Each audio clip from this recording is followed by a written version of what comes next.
Okey, ni saya bagi pengamalan ni bulan puasa ni. Siapa-siapa nak ambil amalan ni, ambil amalan ni. Okey, buat zikir. Ambil zikir ni, jadikan pengamalan. Mana-mana yang rezeki-rezeki sangkut, tersekat tu apa semua, ambil pengamalan ni, saya ijazahkan. Jadikan pengamalan ni, buat selalu. Okey, saya ijazahkan ni, ambil elok-elok, buat selalu. Okey, caranya adalah, sebutkan Ya Kafi, Ya Gani, Ya Fattah, Ya Razak. Ya Kafi, Ya Gani, Ya Fattah, Ya Razak. Ya Kafi, Ya Gani, Ya Fattah, Ya Razak. Ya Kafi, Ya Gani, Ya Fattah, Ya Razak. Ambil tasbih tu, setiap satu biji tu sebutkan. Ya Kafi, Ya Gani, Ya Fattah, Ya Razak. Cuba amalkan benda ni. Kalau macam contoh korang berniaga-niaga ke duduk kat kedai, tak ada buat apa tu, ambil tasbih tu, jalan terus. Ya Kafi, Ya Gani, Ya Fattah, Ya Razak. InsyaAllah. Okey, benda juga. Apa yang saya kongsikan pada kamu, itulah pengamalan yang saya buat. Saya tak kena ikut ilmu, saya bagi je. Okey, sama-sama semua naik. Apa masalah? Orang Cina semua sama-sama naik, okey je. Pasal apa orang Melayu tengok orang lain naik? Tak boleh, sakit hati kan? Tu, saya tak ada apa, saya okey je. Okey, berapa banyak kali pun tak apa. Okey, berapa banyak kali pun tak ada masalah.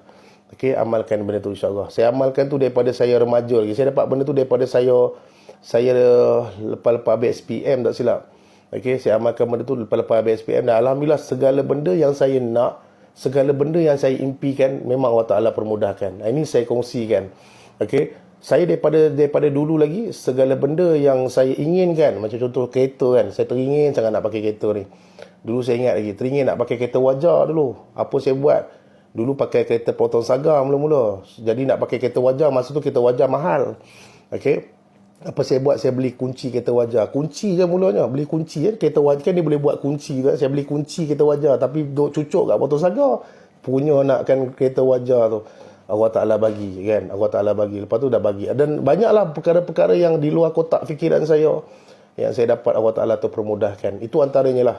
Okey, Ya Kafi, Ya Gani, Ya Fattah, Ya Razak. Kan? Dulu teringin nak pakai Alphard, nak pakai Velfire. Saya teringin. Bukan kata saya. Ramai orang teringin.